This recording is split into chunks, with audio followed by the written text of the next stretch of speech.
नमस्ते friends, माय self Yogesh धावले, Pune भोरमधून belong करतो. पाहायला गेलं तर सनेजच्या माध्यमातून आम्ही एका मिशनवरती काम करतो. Mission health, wealth and happiness. आणि त्याच्यामध्ये सर्वात महत्त्वाचं मिशन आहे ऑर्गॅनिक फार्मिंग, सेंद्रिय शेती, विषमुक्त शेती. शेतकऱ्यांचं उत्पन्न वाढलं पाहिजे आणि खर्च कमी झाला पाहिजे. हे करत असताना मागच्या 6 वर्षापासून काम करतोय. आज जवळपास सनेजने 25,000 एकर क्षेत्र ऑर्गॅनिक खाली आणले. ऑल ओव्हर महाराष्ट्रामध्ये प्लॉटिंग चालू आहे. महाराष्ट्राच्या बाहेर सुद्धा आपण ऑर्गॅनिकमध्ये पिकवतोय. क्लास 1 अधिकारी आपल्याबरोबर वर्किंग करतात आणि वेगवेगळ्या पद्धतीने आपण वर्किंग करतोय. काही ॲग्रीचे लोक BSc ॲग्री, त्यांना 10-10, 20-20 वर्षाचा ॲग्रिकल्चरचा एक्सपिरियन्स आहे.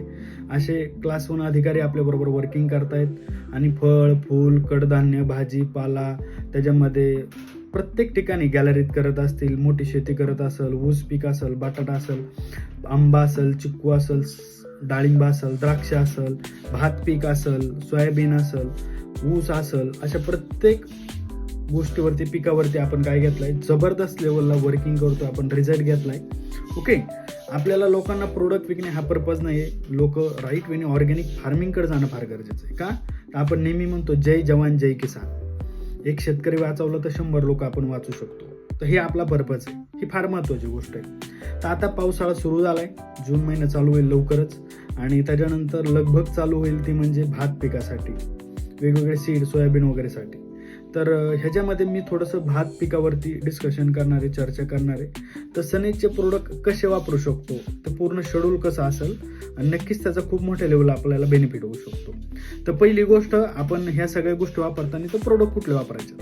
प्रोडक्ट वापरताना आपल्याला सॉईल केअर वापरायचे, सनगार्ड वापरायचे, सन मॅजिक आहे, सनस्टिक आहे, त्याच्यानंतर पाहायला गेलं तर फ्रूट अँड व्हेजिटेबल किट आहे, त्याच्यानंतर नेक्स्ट लेवलला सन मॅजिक आहे, त्याच्यानंतर सन बूस्ट आहे, नीम ऑइल आहे आणि ॲझोटोबॅक्टर. एवढे सगळे प्रोडक्ट आपल्याला ह्या शेड्यूलमध्ये वापरायचे. तर ह्याचं शेड्यूल कसं असणार आहे, बीज प्रक्रिया कसं असणार आहे, ह्याच्यावरती आपण जाऊया. तर पहिली गोष्ट, ज्या ठिकाणी तुम्ही शेणखत वगैरे टाकलं असेल तर माती परीक्षण करणं फार बेटर आहे. तर आपण तो पण ऑप्शन दिला, 100 रुपीजमध्ये आपण माती परीक्षण करून देतोय. ओके, तर तुम्हाला तो ऑप्शन आहे. ज्याच्याबरोबर आलं, तुम्हाला ज्या व्यक्तीने सांगितलं असेल त्याच्याशी कोऑर्डिनेट करा, तुम्हाला माती परीक्षण भेटून जाईल. ओके, तर त्याच्यानंतर नेक्स्ट लेवलला आपण येतोय, शेणखत तुम्ही टाकणं गरजेचं आहे, शेताला खूप गरजेचं आहे. ते मोस्टली गाईचं शेण, म्हणजे आपली जी गावरान गाय आहे तिचं शेण असणं फार गरजेचं आहे.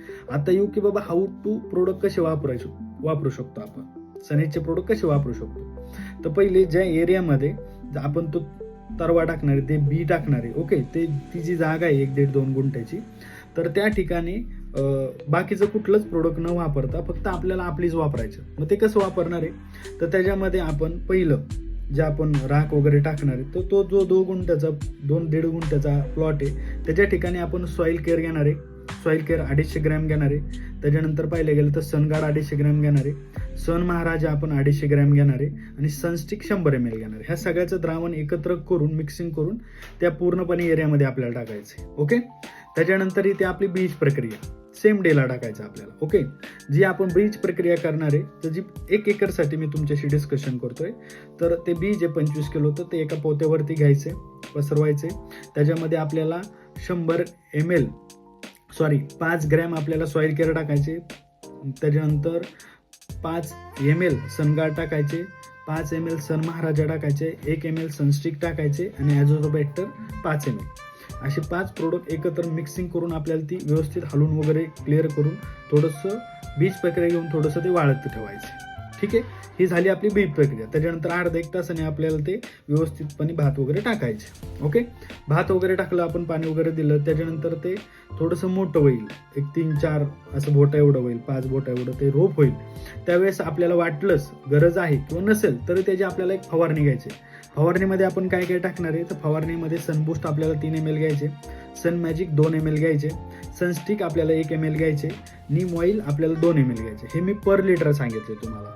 मला तुम्हाला पंप लागेल त्या हिशोबाने तुम्हाला प्लॅनिंग करायचे आणि ह्याची फवारणी घ्यायची. ओके, कधी ज्यावेळेस ते रोप 4 बोटं ते 5 बोटं एवढं झालेलं असेल. ठीक आहे, हे झालं. त्याच्यानंतर आपण भात लावण्यासाठी येतो, तरवा काढतो, तो तारू काढतो, ओके, ते रोपे काढतो, त्यावेळेस आपल्याला भात लावायचं असतं. तर ह्या सिच्युएशनमध्ये आपण कोणत्या पद्धतीने लावणार आहे, सगळ्या गोष्टी करणार आहे. तर आपला चिखल झाल्यानंतर आपण खतं टाकतो. तर आपल्याला ऑर्गॅनिक फार्मिंग करायचे. ज्यावेळेस आपण खतं टाकणार आहे, तर खतामध्ये आपल्याला सॉईल केअर घ्यायचे 1 किलो, त्याच्यानंतर सनगार्ड घ्यायचे आपल्याला 1 लिटर घ्यायचे, त्याच्यानंतर सन महाराजा अर्धा किलो घ्यायचे, सनस्टिक 100 ml घ्यायचे. ओके, तर एवढं सगळं एकत्र मिक्सिंग करायचे. ते तुम्ही पाण्यातून सोडू शकता, ते तुम्ही एकत्र मिक्सिंग करून फोकू पण शकता, ते तुम्ही शेणखतामध्ये एकत्र मिक्स करून सगळ्या प्लॉटमध्ये फुटू शकता. त्याच्यानंतर ते तुम्ही मातीमध्ये मिक्सिंग करून फोकू शकता, ते तुम्ही गांडूळ खताबरोबर एकत्र मिक्सिंग करून फोकू शकता. Choice is yours. जसं तुम्हाला सुटेबल वाटेल तसं तुम्ही ते काय करू शकता, फोकू शकता. ओके, हे लावल्यानंतर किंवा तुम्ही एका बादलीमध्ये ह्याच्यामध्ये सगळं एकत्र मिक्सिंग करून ती रोपं त्यात बुडून तुम्ही ती परत रिपीट लावू पण शकता. जसं तुम्हाला सुटेबल होईल तसं लावू शकता. तुम्हाला वेळ सांगितले, राईट. त्याच्यानंतर पाहायला गेलं तर 30 दिवसांनी आपलं फ्रूट अँड व्हेजिटेबल किट आहे ते तुम्हाला काय करायचे, सोडायचे. मग जसं तुम्हाला मी फर्स्ट डोस सांगितला चिखल करताना, चिखल झाल्यानंतर जे आपण प्रोडक्ट टाकणार सेम ॲट इट इज तुम्ही फ्रूट अँड व्हेजिटेबल किट टाकायचे. त्याच्यानंतर थर्ड डोस असणार आहे आपला तो 50 ते 60 दिवसानंतर असणार आहे. ओके, ह्या 50 ते 60 दिवसानंतर तुम्हाला काय करायचे, परत सेम रिपिटेशन मध्ये काय करायचे, सॉइल केअर 1 किलो, सनगार्ड 1 लिटर, त्याच्यानंतर सन महाराजा अर्धा किलो आणि सनस्टिक 100 ml असं एकत्र सगळं मिक्सिंग करून तुम्हाला परत ते तुम्ही मातीतून मिक्सिंग करून टाका. ओके, त्याच्यानंतर किंवा शेणखतातून टाकू शकता किंवा गांडूळ खतातून टाकू शकता, जसं तुम्हाला वाटतंय ते जमिनीमध्ये गेलं पाहिजे. हे सगळं करत असताना पावसाचं थोडंसं वातावरण बघून पाणी बाहेर निघून जाणार नाही अशा वेळेस आपल्याला काय करायचं, ते प्लॅनिंग करायचं. ओके, तर अशा डोसेसेस ह्या पद्धतीने सगळ्या प्रोडक्ट सनेजच्या आपल्याला यूज करायच्या. नक्कीच मी गॅरंटी देऊन सांगतो, हे ज्यावेळेस राईट वेने आपण सगळं शेड्यूल यूज करू तर आपला जो भात शेती आहे त्याकडे आपण ऑर्गॅनिककडे वाटचाल करतोय. आपण हेल्दी खाणार आहे, ज्यांना पण आपण ते विकणार आहे ते सुद्धा हेल्दी जाणार आहे, ज्यातून आपलं शरीर चांगलं होणार आहे, लोकांचं पण शरीर होणार. ओके, सो माझ्या शेतामध्ये माझं सेल्फ प्लॅनिंग असणार आहे. ह्या पद्धतीने मी प्लॅनिंग करणार आहे. सो तुम्ही आज व्हिडिओ पाहत असताल, नक्की एकदा वापरून बघा, प्लॅनिंग करा, नक्कीच याचा खूप मोठ्या लेवलवरती तुम्हाला बेनिफिट होऊ शकतो. ओके, चलो, थँक्यू व्हेरी मच. तुम्हाला काय अडचण असतील तर आपले कोऑर्डिनेटर असतील, ॲग्रिकल्चरचे एक्सपर्ट असतील, त्यांच्याशी तुम्ही डिस्कशन करू शकता. काय क्वेश्चन आन्सरिंग असतील ते कम्युनिकेशन करू शकता. Thank you very much for organic farming.